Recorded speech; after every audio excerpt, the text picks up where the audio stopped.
Assalamualaikum warahmatullahi wabarakatuh. Selamat sore pemirsa TVRI Sumatera Selatan. Hari ini program Kampungku hadir kembali dengan berbagai informasi tentang kampung-kampung, desa wisata, potensi kuliner, dan kebudayaan yang ada di Sumatera Selatan.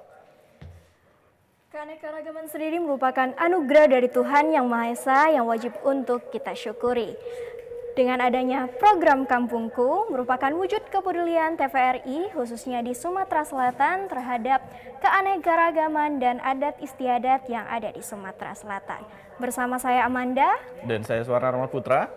Selama 60 menit ke depan kami akan mengajak Anda untuk menyelusuri kampung-kampung yang ada di Sumatera Selatan. Ya, dan juga jangan lupa Amanda, kalau kampungnya ingin diekspos ataupun diliput oleh tim Sumatera Selatan, bagaimana caranya? Silakan untuk hubungi nomor yang tertera di bawah ini. Oke, baik. Amanda, apa kabarnya Amanda? Alhamdulillah baik. Suara sendiri bagaimana? Luar biasa baik tentunya. Dan juga semoga pemirsa yang ada di rumah kabarnya tetap baik mengingat pandemi COVID-19 yang masih melonjak angkanya. Diharapkan pemirsa yang ada di rumah tetap menaati protokol kesehatan dan menaati 5M dengan menjaga jarak, mencuci tangan, memakai masker, menghindari kerumunan dan mengurangi mobilitas, Amanda ya. Iya benar sekali, dan tentunya sesuai dengan protokol kesehatan. Nah, Ya. Suarna, sore-sore gini saat nonton program Kampungku itu enaknya sambil ngapain ya? Selain dari menikmati informasi yang ada dan juga menikmati kecantikan Amanda tentunya di layar kaca, paling bener sih ditemenin sama secangkir kopi dengan pisang goreng anget dikasih mentega dan gula. Enak banget sih Amanda. Nah, kali ini saya akan mengajak Suarna dan juga pemirsa untuk mengunjungi suatu daerah yang terkenal dengan hasil alamnya, yaitu kopi. Pagar alam kah? Bukan. Selain di pagar alam, ternyata di Sumatera Selatan ini terdapat daerah penghasil kopi juga loh, Suarna. Di mana tuh Amanda? Penasaran? Penasaran banget dong. Langsung aja kita lihat liputannya.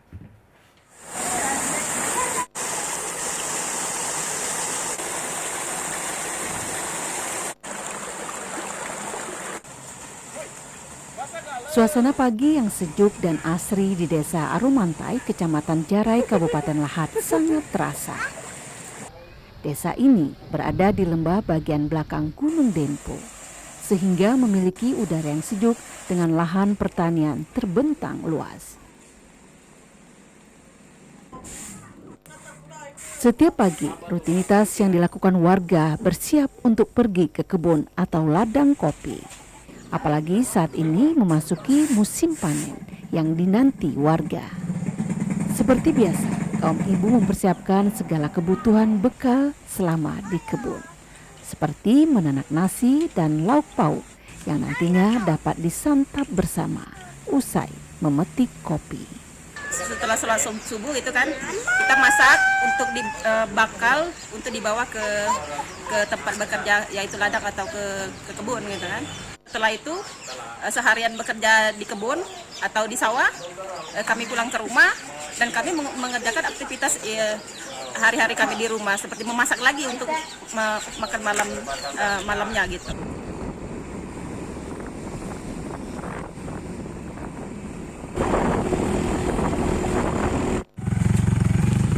Perkebunan di daerah ini memiliki kontur perbukitan. Akses menuju ke lokasi perkebunan cukup terjal dan berbatu.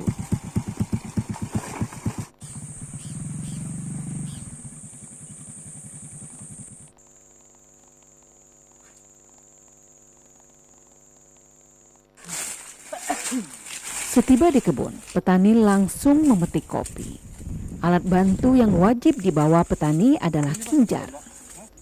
Buah kopi yang sudah dipanen dimasukkan ke dalam kinjar, yang kemudian dimasukkan lagi ke dalam karung agar memudahkan saat dibawa pulang.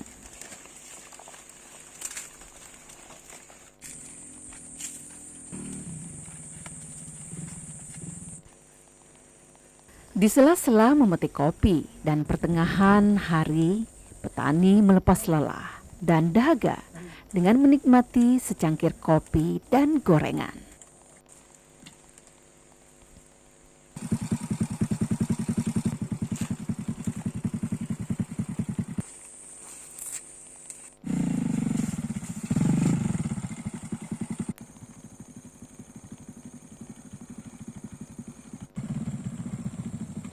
Kopi yang sudah dipanen akan dibawa pulang, kemudian dijemur di halaman rumah yang secara rutin dibolak-balik agar cepat kering, sehingga dapat diproses dan digiling, dan tentunya siap dijual untuk memenuhi kebutuhan sehari-hari. Aktivitas di Desa Arumantai, Kecamatan Jarai, Kabupaten Lampung ini dari pagi ke kebun, ke sawah. Kalau musim sekarang ini musim kopi, pagi-pagi mutir jam 7 pagi sampai sore. Paling gotong royong masyarakat, membersihkan halaman, bersih-bersih lingkungan lah. Kehidupan di desa sangat sederhana dan damai. Namun inilah bentuk kebahagiaan dan kebersamaan warga desa. Apalagi saat menikmati hasil panen yang mereka tanam membuahkan hasil. Tak perlu muluk-muluk, warga desa ini mensyukuri nikmat yang telah dianugerahkan dengan hasil panen yang berlimpah dari tanah yang subur yang diberikan Allah Subhanahu wa Ta'ala.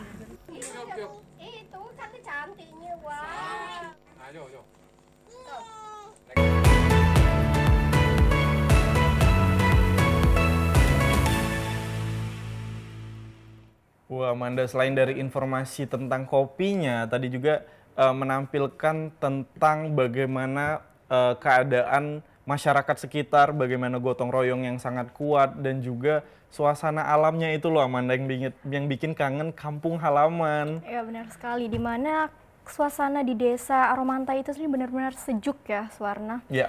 Dan pastinya cocok kalau kita lagi butuh refreshing, bisa langsung aja datang ke desa Arumantai. Iya, betul sekali, Amanda. Nah, Amanda, selanjutnya aku pengen nanya nih ke kamu.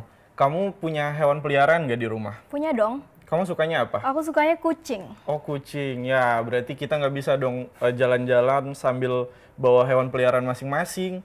Memangnya Suwarna melihara apa? Aku sih peliharanya burung, Amanda. Soalnya, apa ya? Soalnya kayak indah gitu ngelihatnya, walaupun kadang tidak ditaruh selalu di dalam sangkar, tapi melihat dia bagaimana suaranya, Amanda, bulunya yang halus dan warnanya yang bagus itu, sangat enak gitu untuk dipelihara, Amanda. Nah, kebetulan karena Suara sendiri suka pelihara burung, kali ini aku akan ajak pemirsa di rumah dan Suwarna ke kampung pasar burung yang ada di 15 Ilir. Di 15 ini, kayaknya pernah denger deh, soalnya waktu itu pernah nemenin sahabat aku juga, Amanda, beli burung di sana untuk diikutkan dalam kejuaraan daerah lomba balap burung. Amanda tahu nggak, balap burung ada lombanya loh. Dan lombanya itu bukan hanya di daerah, tapi bahkan sampai ke nasional juga. Nah, makanya untuk itu yang semuanya yang hobi burung ini, yang hobi main burung dara dan burung merpati lainnya, kita saksikan liputannya bersama reporter kita Marhama berikut ini.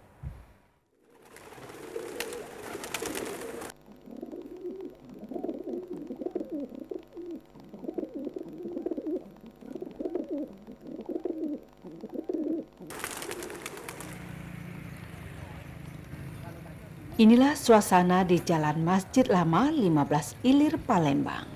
Terletak tak jauh dari jembatan Ampera. Di hari Minggu, kawasan ini menjadi pasar burung.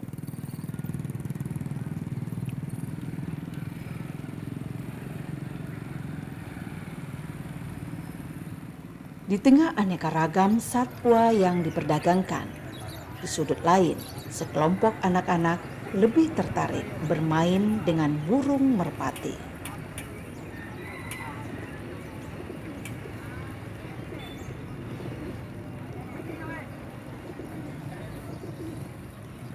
Melalui proses penjinakan, burung ini dijual per pasang seharga sekitar Rp150.000.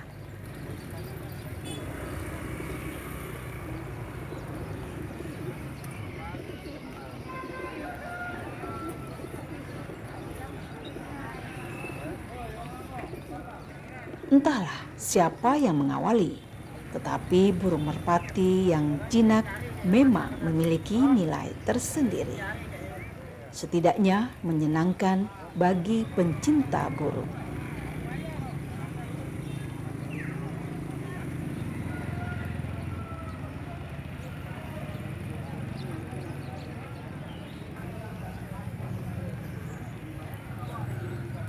Aib, 40 tahun, warga 29 Ilir Palembang ini menjadikan burung merpati sebagai penghasilan tambahan di samping tugas utamanya sebagai buruh. Tak sulit baginya untuk melakukan proses penjinakan. Ini caranya Pak, kalau ini kan antara yang lanang sama Tino ini Pak dicampur Pak. Nah, kira-kira 1 minggu lihat perkembangan dia.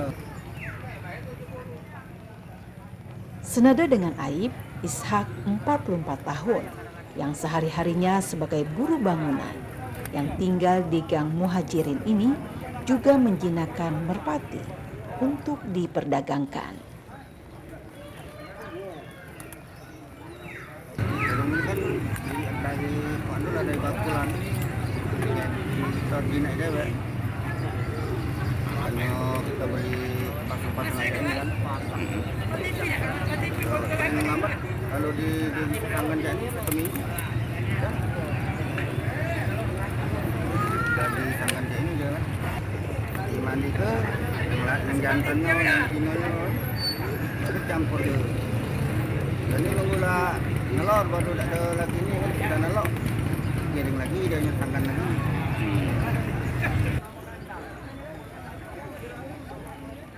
Yang jelas, Aib dan Ishak memanfaatkan peluang pasar atas hobi sebagian anak-anak akan burung merpati. Jinaknya merpati memang nyata, bukan sebatas slogan dalam film atau peribahasa yang sering menyebut jinak-jinak merpati, yang justru bisa berarti sebaliknya.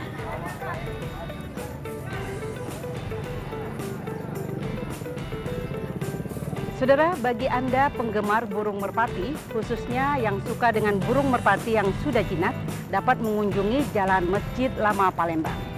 Di balik itu semua, kami mengajak Anda untuk menyelami sebuah filosofi tentang burung merpati. Merpati merupakan burung yang hanya mengenal satu pasangan. Merpati mengajarkan kita arti sebuah kesetiaan. Bahkan, merpati merupakan simbol keharmonisan.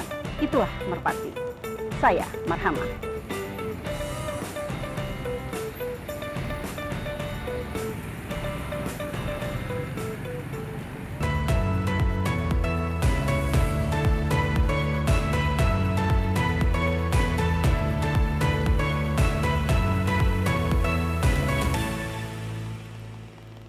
Nah, Amanda, itu tadi liputannya bisa menjadi jawaban untuk pemirsa yang ada di rumah kalau mungkin pengen mencoba sesuatu yang baru, pengen memelihara yang baru, mungkin udah biasa melihara kucing, melihara anjing, mungkin bisa melihara burung merpati. Benar sekali Suwarna, dan tentunya seperti masyarakat yang ada di daerah tersebut, hobi tersebut menjadikan penghasilan tambahan benar sekali, juga. Amanda. Jadi bisa menjadikan kerjaan sambilan nih buat orang-orang, selain di sisi lain mempunyai pekerjaan, tapi membudidayakan burung bisa jadi menjadi solusi juga untuk menambah penghasilan. Iya. Oke Amanda, selanjutnya kita akan membawa pemirsa yang ada di rumah untuk berwisata main air. Nggak jauh dari kota Palembang kok, tapi di kabupaten lain. Amanda penasaran nggak? Penasaran tentunya. Yes, tentu saja saksikan terus hanya di Kampungku. Baik pemirsa, terima kasih masih bersama Kampungku. Tadi sudah disinggung sedikit Amanda. Kita selanjutnya akan ke Musi Banyuasin untuk membahas potensi wisata yang ada di Musi Banyuasin, yaitu tadi apa ya namanya Amanda ya? Kalau nggak salah, danau ada batu-batunya itu loh. Namanya itu Danau Air Batu. Danau air batu, memang isinya kita mandi pakai batu atau gimana sih Amanda tempatnya ini? Jadi Danau Air Batu itu sendiri, menurut aku pernah baca dan teman aku pernah ke sana, itu adalah danau buatan. Oh, danau buatan. Iya, benar sekali. Tapi keindahannya itu nggak kalah sama danau asli. Oke, kalau gitu penasaran banget sih gimana bentukannya. Apa benar seindah itu danau ini? Untuk itu langsung saja kita saksikan liputannya berikut ini.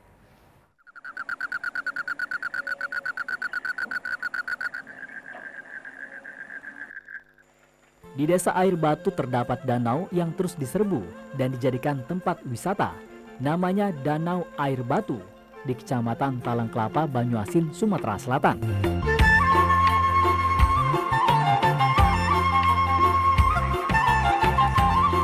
Danau ini terjadi karena bekas lubang galian tanah. Namun, indahnya tak kalah dengan danau alami. Airnya jernih dan tanah batuan pinggir danaunya seperti relief karena bekas galian alat berat.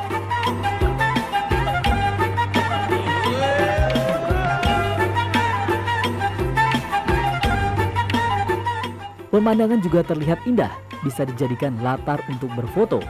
Tak heran apabila banyak yang datang ke sini. Bahkan tempat ini juga tempat spot favorit pasangan calon pengantin atau refreshing keluarga dan komunitas. Kawasan seluas puluhan hektar yang terdiri dari kawasan danau dan kawasan bukit ini bagai hamparan pemandangan alam yang terbentuk secara alami.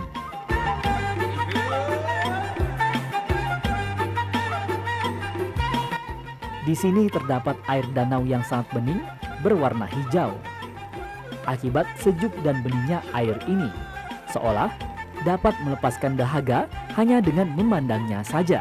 Ini merupakan suatu wisata alam yang sangat bagus untuk dikunjungi dan merupakan yang harus direalisasikan sebagai alam wisata yang masih perlu dilestarikan. Karena baru pertama tadi berkunjung, nah itulah tadi ngelihat, selama ini kan cuma ngelihat dari teman, nonton di IG, di FB. Jadi hari ini kita merasakan langsung, melihat langsung bagaimana indahnya alam seperti ini. Untuk menuju ke danau ini dari kota Palembang hanya sejauh 20 km atau berkisar 1 jam perjalanan menggunakan kendaraan roda 4.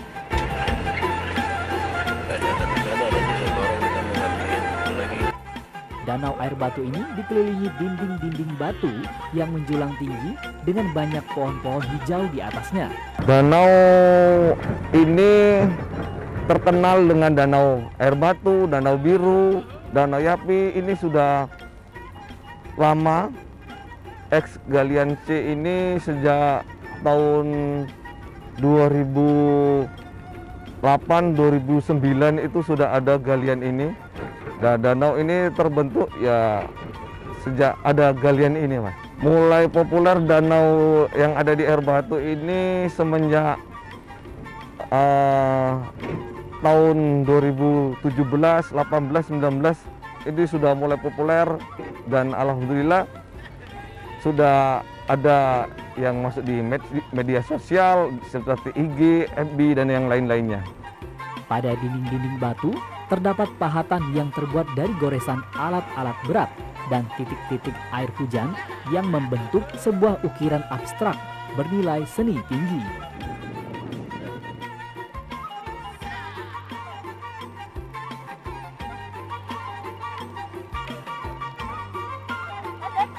Jika kita naik ke atas bukit atau dataran yang lebih tinggi, maka dari atas kita bisa menikmati keindahan air danau serta dinding batunya secara menyeluruh berpadu dengan tambahan birunya langit dan awan-awan putih yang cerah.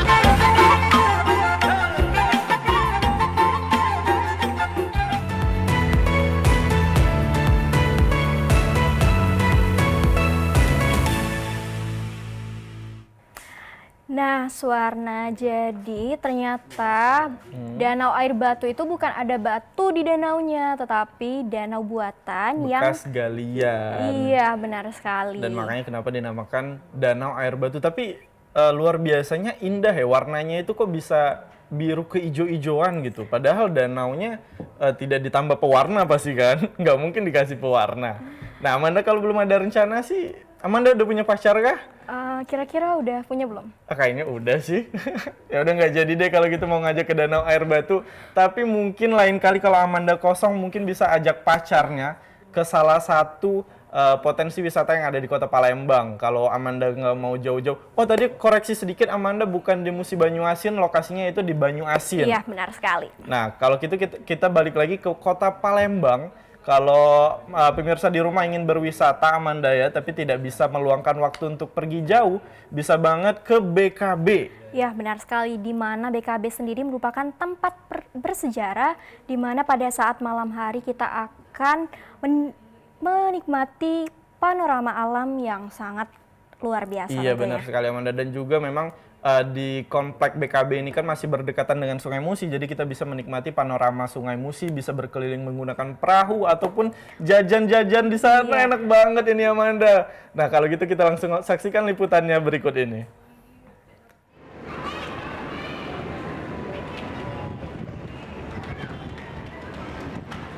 Benteng Kota Besar yang ditunjuk menjadi salah satu destinasi wisata sekaligus ikon Kota Palembang, menyimpan sejuta sejarah yang hingga kini masih dilestarikan.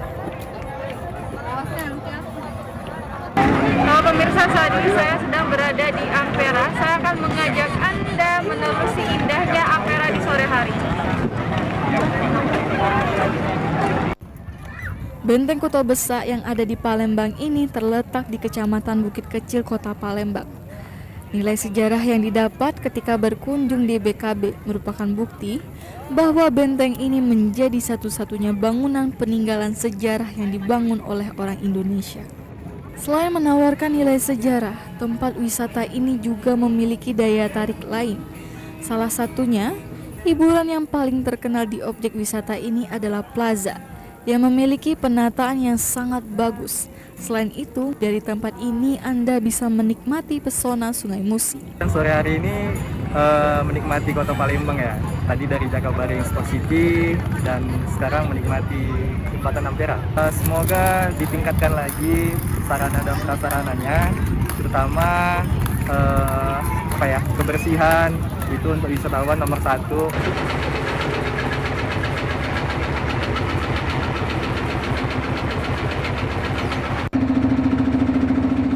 Mengelilingi Sungai Musi dengan perahu, pengunjung bisa menikmati keindahan Sungai Musi menggunakan perahu yang telah disediakan. Dengan menyewa terlebih dahulu, kegiatan ini merupakan hal yang menarik sambil menikmati sore hari di BKB. Kalau untuk minggu-minggu kemarin jauh drastis berkurang. Nah, untuk 2 minggu ini mulai naik grafiknya kayak itu. Dari 100% mungkin ke 50% lah. Harapannya ya corona cepat berakhir, terus wisata tetap bisa dibuka lagi. Jadi mata pencarian perekonomian yang kecil-kecil kayak mamang ketek, kayak tukang ketek, kayak jualan terapung. Jadi bisa turisnya datang lagi gitu. Ketika malam hari, kita bisa menikmati pemandangan yang begitu memukau. Dari tempat ini pemandangan gemerlapnya lampu jembatan Ampera yang direfleksikan oleh tenangnya air Sungai Musi. Suara gemercik aliran air sungai semakin menambah suasana tenang di tempat ini. Tidak hanya itu, banyak sekali terdapat gerai makanan khas Palembang di objek wisata ini.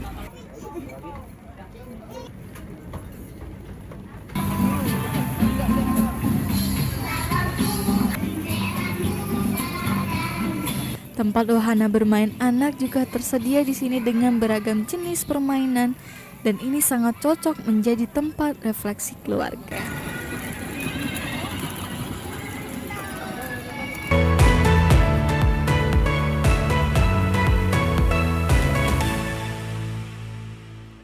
Iya, Amanda, memang BKB itu selain menjadi bangunan yang bersejarah bagi Kota Palembang, tapi juga sekarang difungsikan juga sebagai tempat wisata yang ramah keluarga. Jadi banyak sekali jajanan, banyak sekali permainan anak yang bisa dicoba dan bisa diajak keluarganya. Mungkin nanti malam juga langsung diajak ke BKB, Amanda ya. Benar sekali, karena BKB sendiri merupakan ikon dari wisata di Kota Palembang. Betul, Amanda. Nah pemirsa, setelah ini kita akan mengajak Anda untuk mengeksplor kampung-kampung yang ada di Sumatera Selatan, tapi setelah jeda pariwara berikut ini.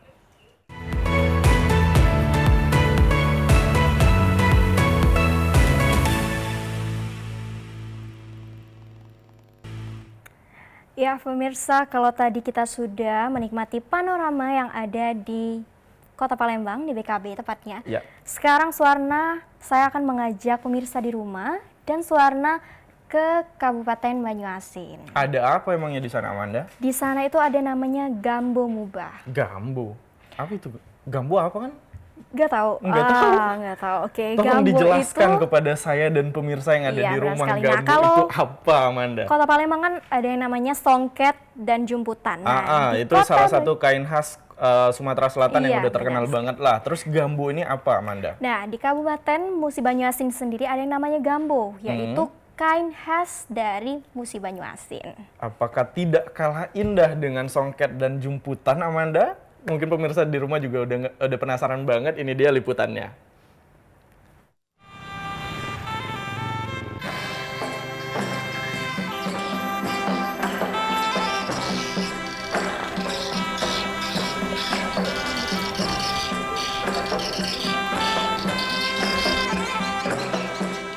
Tanaman gambir adalah anugerah bagi warga yang tinggal di Desa Toman, Kecamatan Babatoman, Kabupaten Musi Banyuasin, sejak puluhan tahun yang lalu.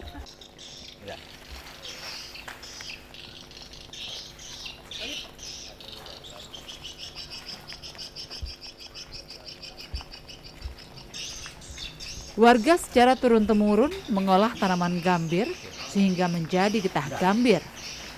Meski diolah secara tradisional, getah gambir produksi Babatoman sudah dikenal di Indonesia.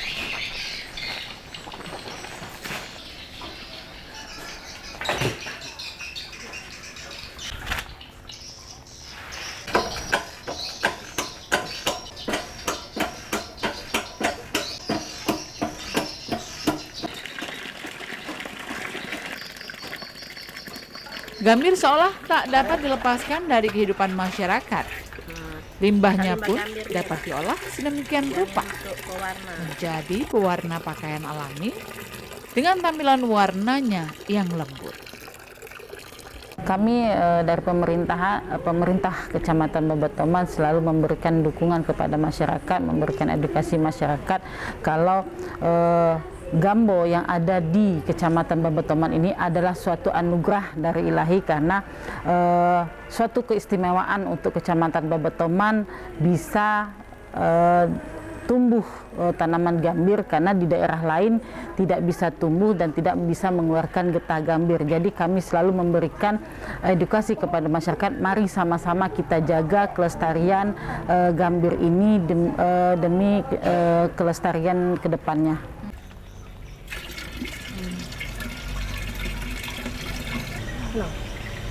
Salah.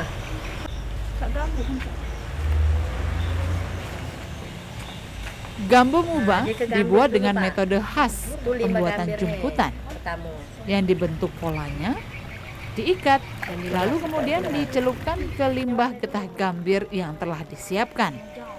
Dengan proses yang berulang, lalu dijemur.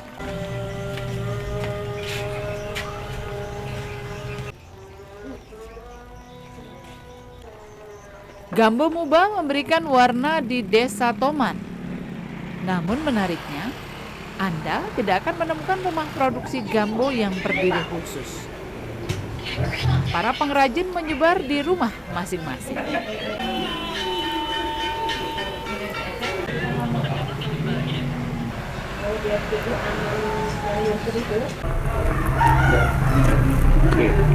Ya pemirsa, jadi yang menarik adalah di desa ini, ibu-ibu rumah tangga yang ada di Desa Toman, Kecamatan Babatoman ini diberdayakan di rumah masing-masing untuk dapat membuat Gambo Muba.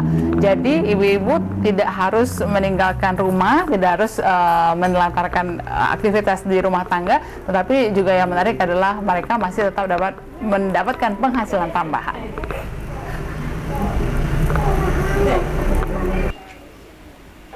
Sejak mulai dikembangkan pada tahun 2017, kreasi Gambo Muba semakin bervariasi. Diawali dari lembaran kain, kini mulai diaplikasikan ke beragam bentuk, seperti tas, dompet, peci, pakaian jadi baik pria dan wanita, dan lain sebagainya. Dalam satu hari, tak kurang dari 10 lembar kain gambo diproduksi. Pesanan terus meningkat. seiring kebijakan Pemkab Muba yang mengharuskan mengenakan seragam Gambo di hari kerja. Untuk pendapatan, untuk jumputan Gambo Muba sangat mendukung ibu-ibu di Desa Toman yang selama ini tidak mempunyai pekerjaan, sekarang sudah bisa membantu suami untuk memenuhi kebutuhan sehari-hari. Berapa Bu pendapatannya? Pendapatannya untuk sebulan, untuk pengrajin kami, pendapatannya minimal 2 juta lebih Bu. 2.500.000, paling sedikit tidak bekerja itu Bu, 1 juta. Gambo Muba dianggap mampu menjawab tantangan dunia fashion dengan tidak mengesampingkan unsur lingkungan. Gambo Muba adalah aksi alternatif dan sumbangsih Kabupaten Musi Banyuasin bagi dunia tekstil.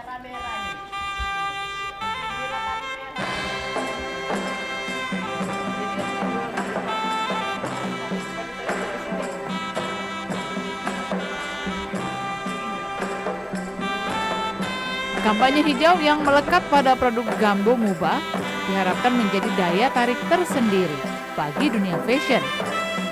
Semakin dikenalnya Gambo Muba, maka semakin sejahtera masyarakat yang hidup di Desa Toman. Gambo Muba adalah harapan baru masyarakat di sana.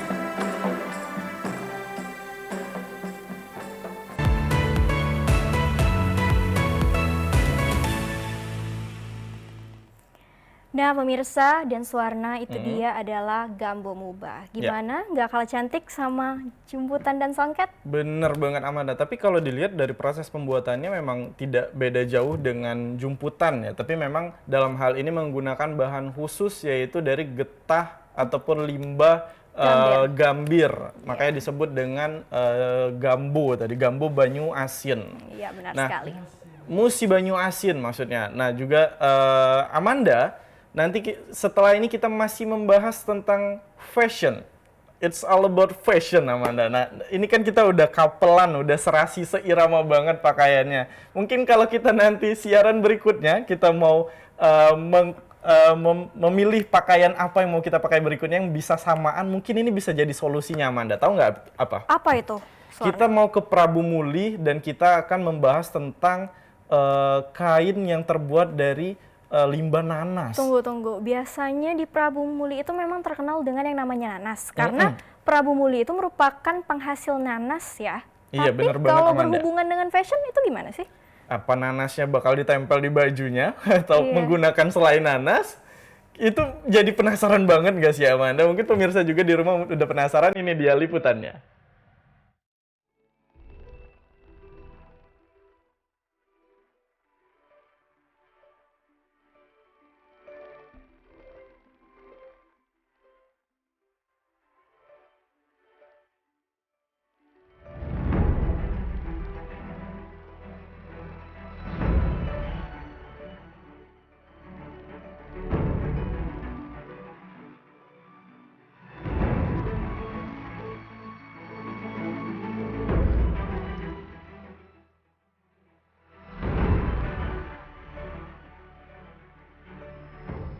Prabu Muli telah lama memiliki potensi besar pengembangan buah nanas. Nanas asal bumi Seinggo Sepemunyian ini merupakan nanas termanis di Indonesia.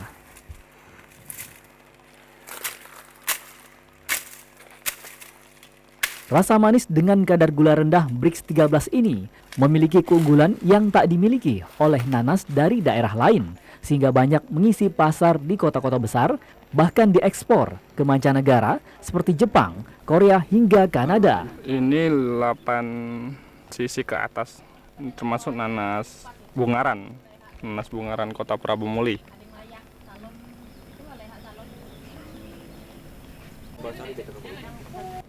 Jadi alhamdulillah bukan cuma sekedar jual nanas, harus hafal ilmunya juga, Bang.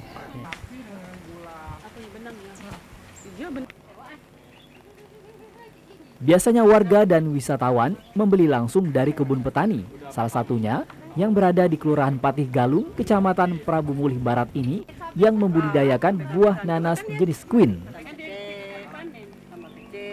Ini sebanyak-banyak nanas yang pernah saya temuin, paling manis nih nanas yang di sini.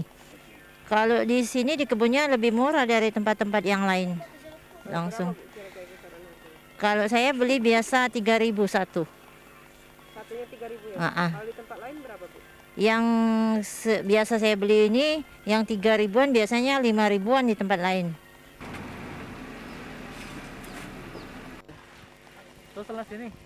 Petani nanas Kelurahan Patih Galung Prabu Mulih saat ini sudah mampu melakukan hilirisasi industri buah nanas seperti pembuatan minuman sari kulit nanas dan permen jeli nanas.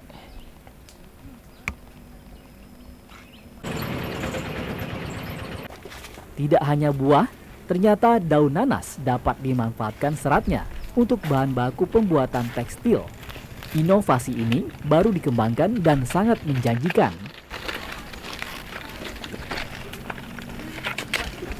Daun terbaik dipilih untuk menghasilkan serat daun nanas terbaik.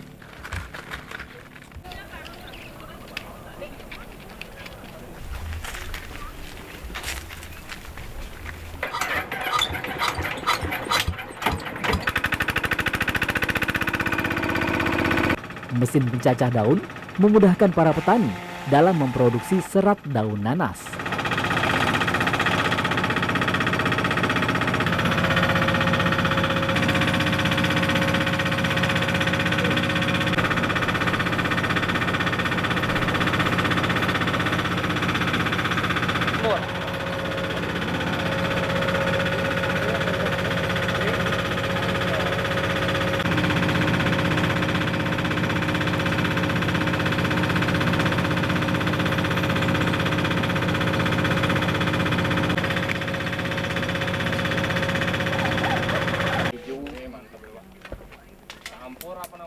Para petani nanas Kelurahan Patih Galung sudah sadar pentingnya hilirisasi produk buah nanas. Selain meningkatkan harga jual, juga menghindari banyaknya nanas di pasaran yang menyebabkan harga nanas menjadi murah. Kalau berdua ya tak bagus. Canggih. Enggak, puter-puter. Luas kebun nanas ini kisaran 4 hektar kurang lebih. Nanas ini juga selain dipasarkan di lokal, kita juga pasarkan di luar Pulau Sumatera ya. Dari kegiatan di sini sudah banyak orang yang berdatangan yang ingin melihat dan ingin tahu seberapa mana sih perkembangan dari budidaya buah nanas dan apa saja turunan-turunan yang udah bisa kita olah. 1 hektar kebun dapat menghasilkan 30.000 buah nanas dengan omset 120 juta rupiah. Belum lagi hilirisasi dari buah nanas dan serat daun nanas yang makin meningkatkan dan mensejahterakan para petani nanas.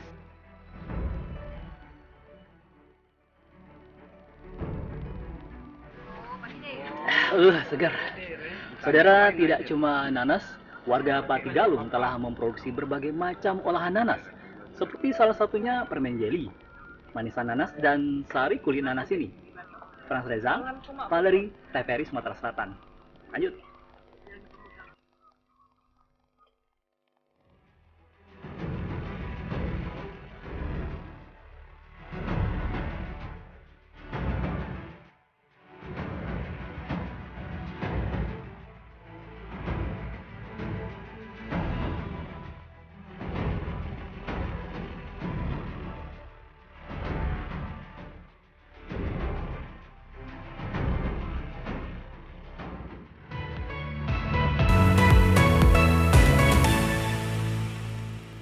Wah, Amanda, rupanya bukan dari buah nanasnya yang dijadikan bahan tekstil, tapi daunnya.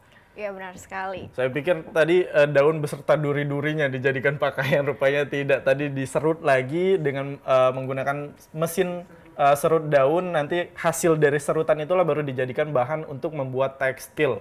Luar biasa inovasinya, Amanda ya. Dan butuh proses lagi tentunya, Suwarna. Bener. Nah Amanda, selanjutnya aku mau nanya nih, Amanda punya ide nggak? Aku tuh udah lama banget nggak jajanan khas yang Palembang banget gitu ya. Ya selama ini cuma pempek, model tekwan, balik lagi pempek, model tekwan, besok gitu-gitu lagi. Kurang pengen ngerasain nostalgia jajanan-jajanan dulu. Amanda tahu nggak sih tempatnya di mana? Kalau mau jajanan bingen ya istilahnya, aku mau ajak pemirsa di rumah dan Suwarna ke daerah 13 Ulu. Di situ merupakan tempat sentra jajanan yang udah ada sejak zaman dulu. Oh jadi jajanan lama itu semuanya ada di sana, Amanda? Iya, benar sekali. Ih, penasaran banget sih Amanda, pengen dong diajak ke sana, Amanda. Ya udah, langsung aja kita lihat liputannya.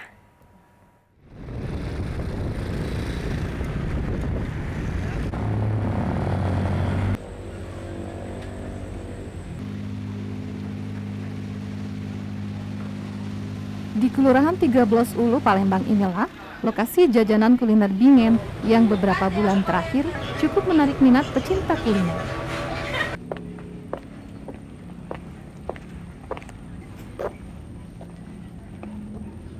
Terletak di dalam wilayah perkampungan yang cukup padat, dengan sebagian besar merupakan rumah panggung khas Palembang yang diantaranya sudah direnovasi.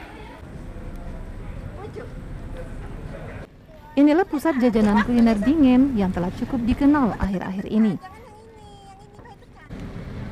Karena lokasinya yang instagramable, didukung pemandangannya yang berhadapan dengan Sungai Musi dan jembatan Musim.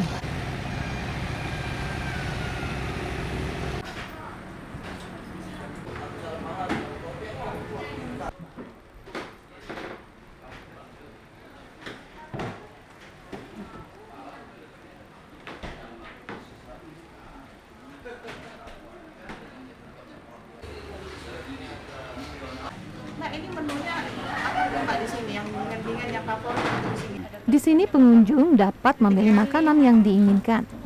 Tempat ini memanjakan lidah Anda dengan beragam kuliner khas Palembang, yang beberapa di antaranya cukup langka dan sulit ditemukan.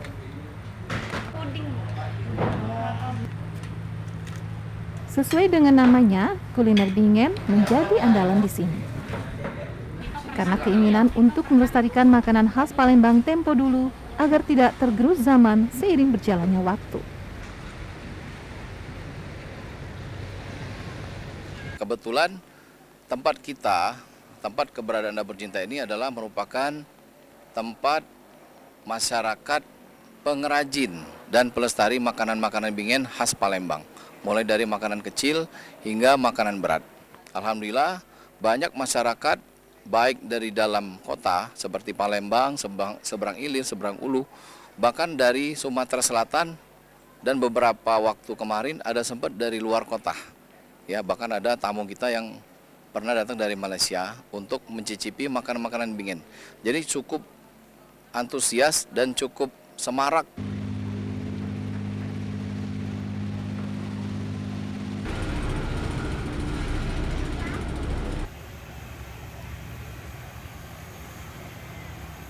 Menikmati kuliner bingen dengan semilir angin tepian Sungai Musi menjadi satu sensasi yang dapat menambah kenikmatan selera makan.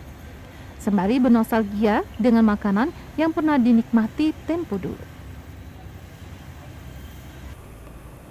Saudara, Gulo Palu ini merupakan salah satu dari puluhan jenis kuliner bingen yang ada di pusat jajanan bingen di Kelurahan 13 Ulu, Palembang ini.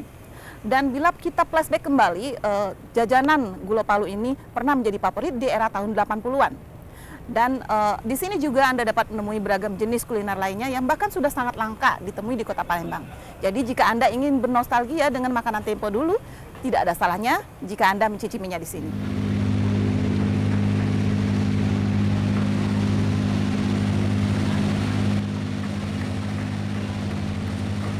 Ada sekitar 40 jenis kuliner di sini yang dapat Anda coba. Di antaranya seperti Gulo Palu yang sangat lekat di era tahun 1980-an, juga sejumlah penganan lain seperti kue puntir, jando brais, utembun, kue pare, gandus, engkok juga gunjing, beragam jenis pempek juga laksan dan celimpungan.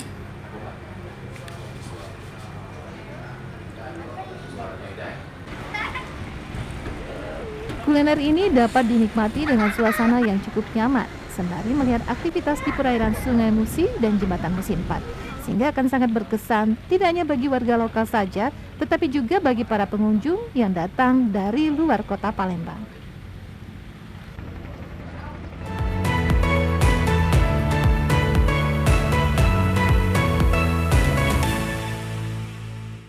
Nah pemirsa dan Suwarna itu dia. Tadi kan Suwarna penasaran dan pengen cobain kuliner bingungnya Palembang. Yang ngerasa zaman dulu lagi. Iya, Tadi kita sekali. udah ngeliat juga Amanda ada gulo palu. Ya Allah udah lama banget nggak ngeliat ataupun makan yang namanya gulo palu Iya. Amanda. Mungkin udah jarang banget ditemuin sekarang Amanda ya. Manda aja terakhir makan gula palu itu mungkin SD kali ya. Wah Udah lama banget. apalagi aku Amanda mungkin udah 27 tahun yang lalu. Padahal umurnya aja belum segitu. Nah Amanda, selanjutnya kita akan membahas masih seputar nostalgia Amanda.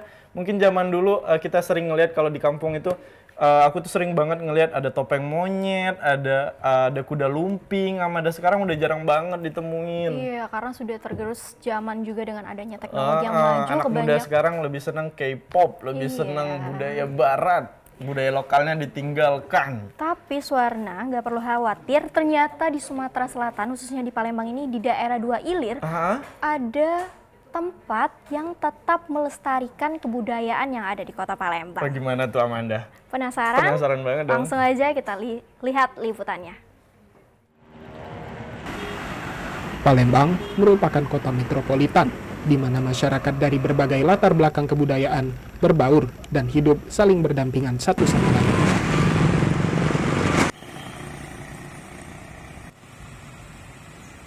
Di kawasan Dua Ilir, Kecamatan Ilir Timur 2 ini, masyarakat etnis Jawa melestarikan seni budaya tempat asal mereka, yaitu kuda lumping dan barong.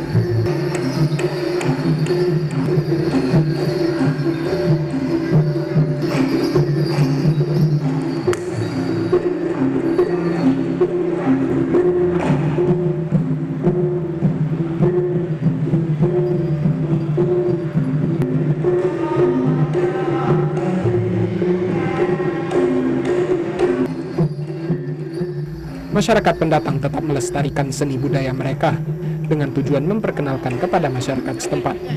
Seperti kuda lumping yang merupakan tarian yang berasal dari tanah Jawa dan sudah ada sebelum zaman Kerajaan Majapahit dan Sriwijaya. Karena pada zaman itu, khususnya di Nusantara, itu banyak kerajaan-kerajaan. Dan untuk itu kesenian ini timbul karena adanya kerajaan-kerajaan yang ada khususnya di daerah Jawa. Kuda lumping dengan nama lain juga ada jaranan, edek, dan lain sebagainya karena menurut daerahnya masing-masing. Ini versinya macam-macam, namun semuanya ada kemiripan.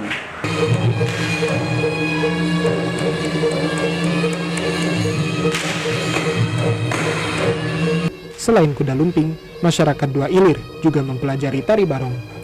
Meskipun bukan seni budaya yang berasal dari Palembang dan bahkan Sumatera Selatan, seni budaya kuda lumping dan barong ini ternyata juga digandrungi oleh masyarakat sekitar.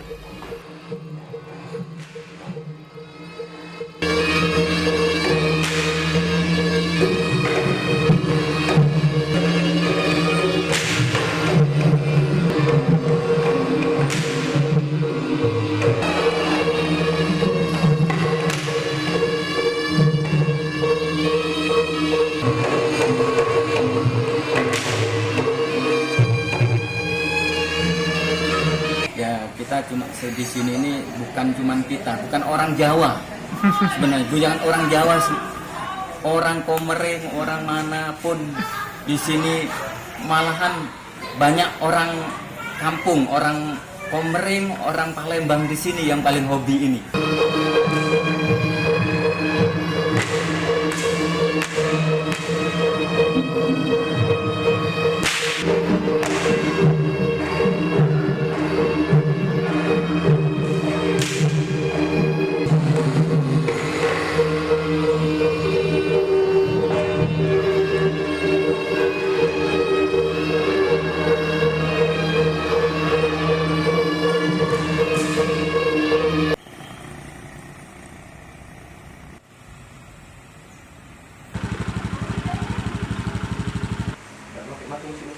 Selain budaya Jawa, masyarakat Dua Ilir juga menggandrungi budaya lokal, seperti tari tanggai yang dilakoni para penari wanita menggunakan kuku yang panjang, yang menjadi simbol anggunnya wanita.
Ya, Amanda, liputan tadi juga mengakhiri perjumpaan kita hari ini. Saksikan terus Kampungku pukul 17 waktu Indonesia Barat.